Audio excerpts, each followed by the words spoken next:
రైతు సోదరులందరికీ నమస్కారాలండి. ఈరోజు నేను గ్లాడియోలస్ పూల పంట గురించి చెప్తాను.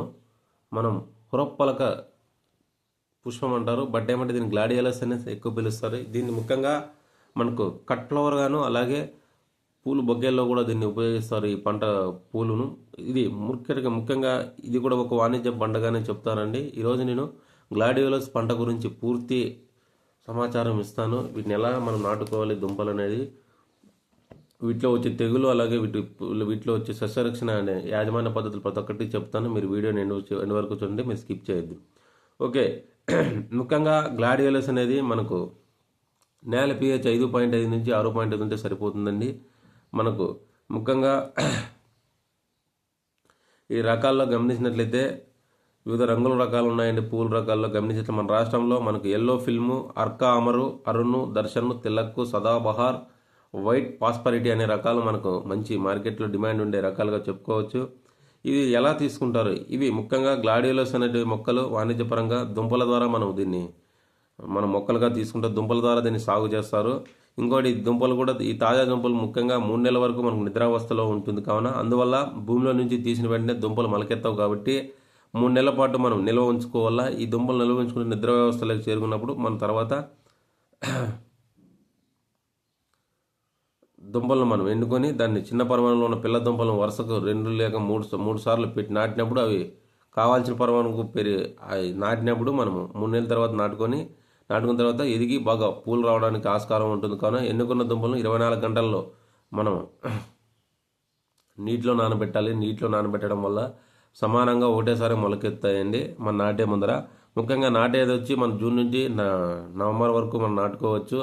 అవసరాన్ని బట్టి డిసెంబర్ వరకు నాటుకోవచ్చు. కానీ అక్టోబర్ మాసంలో నాటిన దుంపల నుండి వచ్చే పూలు కాడలు పొందవచ్చు. అలాగే దుంపలు నాటుకునే ముందు దుంపల మీద పులుసుని మనం తీసేసి దాన్ని మనం M45 కానీ లేదా కార్బన్ డిజంలో గ్రాములు లీటర్ నీటిలో ముంచేసి దుంపలను 15 నుంచి 20 నిమిషాలు బాగా దుంపల్ని నానబెట్టాలి. నానబెట్టిన తర్వాత మన దుంపలకు వచ్చే రాగులను వివిధ రకాల రోగాలను మనం పూర్తిగా నిరోధించవచ్చు. అలాగే 30 నుంచి 20 సెంటీమీటర్ దూరంలో నాటుకోవాలి. లోతులో వచ్చి 5 నుంచి 8 సెంటీమీటర్ లోతులో డెప్త్లో మనం నాటుకోవాలి.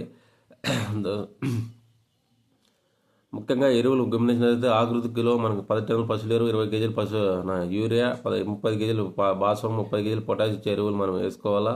అంటే 90 కేజీలు అమ్మోనియం సల్ఫేటు, 210 కేజీలు సింగిల్ సూపర్ ఫాస్ఫేటు, 60 కేజీలు మ్యూరేట్ ఆఫ్ పొటాష్ మనము ఎరువులు వేయాలి. తర్వాత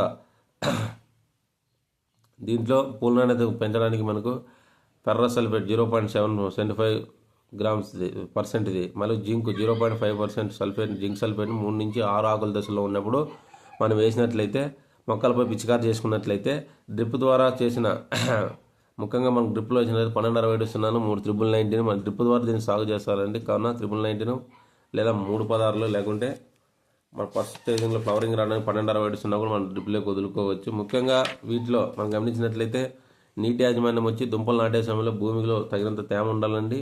అన్ని దుంపలు మొలకెత్తే వరకు తడిని ఇస్తూ ఉండాలి. అవసరాన్ని బట్టి వారానికి ఒకసారి నీళ్ళు పెడితే సరిపోతుంది. మనకు పూతలు వచ్చే సమయంలో ఎలాంటి పరిస్థితుల్లో అయినా పూతలు వచ్చే సమయంలో నీళ్ళు బాగా పెట్టాలి. అప్పుడు నీటి ఎద్దడికి గురి చేస్తే మన పూత అనేది చాలా డ్యామేజ్ అవుతుందండి. పువ్వులు అనేది చాలా డ్యామేజ్ అవుతాయి. ముఖ్యంగా గమనించినట్లయితే దీంట్లో కలుపు నివారణ కూడా మనం చేతులతో మాన్యువల్ వీడింగ్తోనే మనం కలుపు మొక్కలు తీసుకోవాలి. అలాగే మనకు ఈ గ్లాడియోలస్ మొక్క అనేది మనకు 4 నుంచి 5 ఆకుల దశలో మనకు పూకాడలు అవే అంటే పూత కాడలు అనేది బయటపడే బయటికి వస్తూ ఉండే సమయంలో మట్టిని మనం మొక్క మొదలకు బాగా ఇట్లా మట్టిని మనం ఎగదోగిపించాలి. అలా ఎగదోగించడం వల్ల మనకు అలాగే మనం పూకాడలకు వచ్చే టైంలో మన కాడలకు మనకు ఏదైనా ఊతను ఎదురుబర్ర కానీ లేకుంటే మనకు ఏదైనా కానీ మనకు సపోర్ట్గా ఇచ్చేటట్లుగా పొలం నాటుకోవాలి. లేకుంటే మన పూల కాడ పురుగు మొక్క అనేది పక్కకు వాలిపోతుంది. ముఖ్యంగా పూల కొద్దను బట్టి రకాన్ని బట్టి గ్లాడియోస్లో 60 నుంచి 70 రోజుల్లో పూల కాడలు వస్తాయండి. కానీ అడుగు భాగంలో మొక్క రంగు ఏర్పడినప్పుడు కాయలు కోవాలా. అంటే సాధారణంగా చల్లని సమయం అంటే ఉదయం లేదా సాయంత్రం వేళలో పూగాడలను పదునైన కత్తితో కోసుకోవాలా. కోసే సమయంలో మొక్కల మీద 4 ఆకులు ఉండిపోయే విధంగా చూసుకోవాలా. అంటే మనం కోసే టైంలో మనం మొక్కల మీద 4 లేదా ఆకులు ఉండిపోయే దశలో తీసుకోవాలా. తర్వాత పైన మన దీనివల్ల మనకు పిల్ల దుంపలు బాగా అభివృద్ధి చెందుతాయి. పూల కాడలు కోసిన వెంటనే మనకు కాడల చివరలు అంటే కోసేసిన తర్వాత మనం మొదటికి దానిపైన మళ్ళీ నీళ్లు పోయేటట్లు కంటే కాడలు మునిగేదాకా మనం నీళ్లు మునిగేటట్లు చూసుకోవాలి. దిగుబడి ముఖ్యంగా గమనించినట్లయితే ఒక్కో దుంప నుంచి ఒక పువ్వు కాడ వస్తుందండి. ఈ ఒక్క దుంప 1 నుంచి 2 మొక్కలు వస్తాయి మనకు ఒక దుంప నుంచి. కావున దుంపల సంఖ్య మీద 10 నుంచి 50% మనకు దుంపల మీదే పూలు అధికంగా వస్తాయండి. కావున కోత తర్వాత జాగ్రత్తలు. కోత పూలు కోసిన తర్వాత పూకాడలు కోసిన తర్వాత పూల సంఖ్యను బట్టి వీటిని దూర ప్రాంతాలకు రవాణా చేసుకున్నప్పుడు 20% ముందు చక్కెర ద్రావణంలో 6 గంటల పాటు ముంచాల. ఈ పూకాడలను మనం చక్కెర ద్రావణంలో ముంచేసి ఇది పూలు ఉంచుకోవడానికి పూర్తి రంగు సంతరించుకోవడం అంటే రంగు రావడానికి మనకు ఎక్కువ కాలం తాజాగా ఉండడానికి ఉపయోగపడుతుందండి. మనం మార్కెట్ తరలించేటప్పుడు మనం లేదా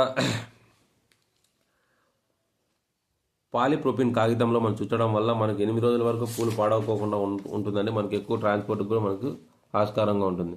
అలాగే దుంపల కోత మనం వాటిని ఎలా నిల్వ చేసుకోవాలి. 50 నుంచి 60 రోజులు పూకాడలు కోసిన తర్వాత గ్లాడియోలస్లో ఆ 50 నుంచి 60 రోజుల తర్వాత ఆకులు పసువర్ణంలోకి మారుతాయి. ఎండిపోతున్నప్పుడు దుంపలు తవ్వేసి దుంపలు 3 నుంచి 4 వారాల ముందు మన నీటి తడిని ఆరబెట్టాలా. దుంపలు తీయడానికి మనకు గమనించినట్లయితే దుంపలు మనం తేలికపాటి తడి ఇచ్చేసినట్లయితే అప్పుడు బాగా దుంపలు బాగా తీసేసిన అంటే నీళ్ళు మనం ఆపేసిన తర్వాత 3-4 వారాలు మళ్ళీ తేలికపాటి తడిస్తే ఆ దుంపలు తీసుకోవడానికి మనకు ఆస్కారంగా ఉంటుంది. వాటిని తీసేసి నీడలో ఆరబెట్టాలండి. తర్వాత తల్లి మరియు పిల్ల దుంపలు మనం వేరు చేసేది 15 రోజులకు ముందు 2 గ్రాములు లేదా లీటర్ నీటికి కలిపిన తాకత్ పొడిలో మనం ద్రావణంలో మనం దుంపలు ముంచేసి మనం స్టోర్ చేసుకోవచ్చు. అలాగే ఒక్కో మొక్కకు మన పిల్ల దుంపలు వచ్చి 12 నుంచి 60 పిల్లల దుంపలు వస్తాయి.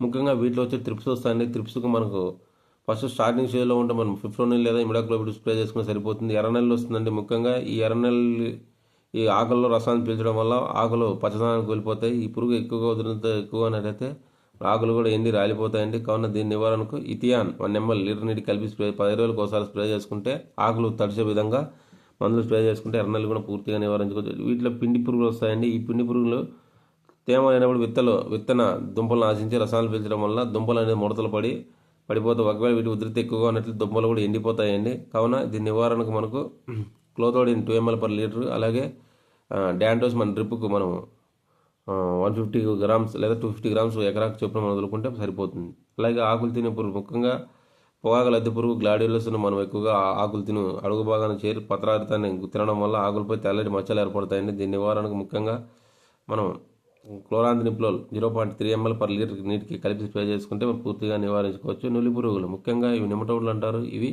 వేర్లపై బుడిబుడిగా చేరి మొక్క అనేది ఆకుపసుపు రంగులోకి మారిపోతున్న పెరుగుదల తగ్గిపోయి దిగుబడులు తగ్గే శాతం. దీని నివారణకు మనకు 200 kg ఎరువుల్లోకి 200 kg యాప్ పిండి లేకుంటే ఆమె పిండి వేసుకొని వేసవిలో 2 సార్లు 3 సార్లు లోదుక్కులు దున్ని పొలం వల్ల అలా లోదుక్కులు దున్నుకోవడం వల్ల మనకు నులిపురుగు గుడ్లు అనేది బయటపడి నశించుకోవడానికి ఆస్కారంగా ఉంది. వీటిలో వచ్చే మనకు ఎండు తెగులు ముఖ్యంగా గమనించినట్లయితే ఆకు మొక్కలన్నీ ముడుచుకొని పోతూ ఉంటాయి. ఆకులు కూడా పసుపు రంగులోకి మారి ఎండిపోతూ ఉంటాయి. భూమిలో దుంపలు కూడా కుళ్ళిపోయే ఛాన్స్ ఉంటుంది. కావున దీని నివారణకు అమ్మోనియం అని యూరియా మనం ఎక్కువ వేసుకోవాలి ఆ టైంలో. అలాగే ఈ తెగులకు అనుకూలం ముఖ్యంగా భూమిని సోలరైజేషన్ అంటే వేసవిలో భూమిని బాగా దున్నేసి మనం పెట్టుకోవాలి ముందే. ఇలా దున్నడం వల్ల మనకు బ్యాక్టీరియా నుండి అలాగే ఏదైనా కానీ ఎటువంటి తెగులు ఉన్నా కూడా మనకు స్పోర్స్ కానీ అలాగే వివిధ రకాల పురుగులు గుడ్లు కూడా నశించిపోవడానికి ఆస్కారంగా ఉంటుంది. కానీ నులి పురుగులు ఎక్కువగా ఉన్నట్లయితే గడ్డి విత్తనాలు కూడా చనిపోయే ప్రమాదం ఉంటుందండి. అలాగే అందుకే వీటిని మన ఎండు తెగులు గమనించిన డ్రిప్కు మనము క్యాప్టాన్ మన తాకత్తును మన డ్రిప్కి వదులుకోవచ్చు, లేదా బ్లైట్ యాక్షన్ కూడా మనం వదులుకోవచ్చు. అలాగే ఆకు మరియు పూల తెగులు ముఖ్యంగా గమనించినట్లయితే ఈ తడి ప్రాంతంలో చలి ప్రాంతంలో మనకు ఎక్కువగా రావడానికి ఆస్కారంగా ఉంటుంది. కావున దీని నివారణకి M40 మన 3 grams per లీటర్ నిలిపి స్ప్రే చేసుకుంటే మనం వారం లేదా 10 రోజులకు ఒకసారి మనం పిచికారీ చేసుకుంటే మనం పూర్తిగా నివారించుకోవచ్చు. మీకు ఇప్పుడు గ్లాడియోలస్లో మీకు ఎటువంటి డౌట్లు ఉన్నా కూడా మీరు పూర్తిగా మనకు మీరు గమనించవచ్చు. ముఖ్యంగా ఒక మొక్క నుంచి ఒక పువ్వు కాడ మాత్రమే వస్తుందండి.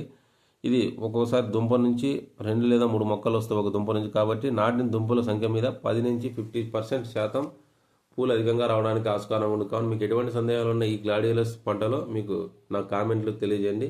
వీడియో నచ్చినట్లయితే please like, share, subscribe. Thank you.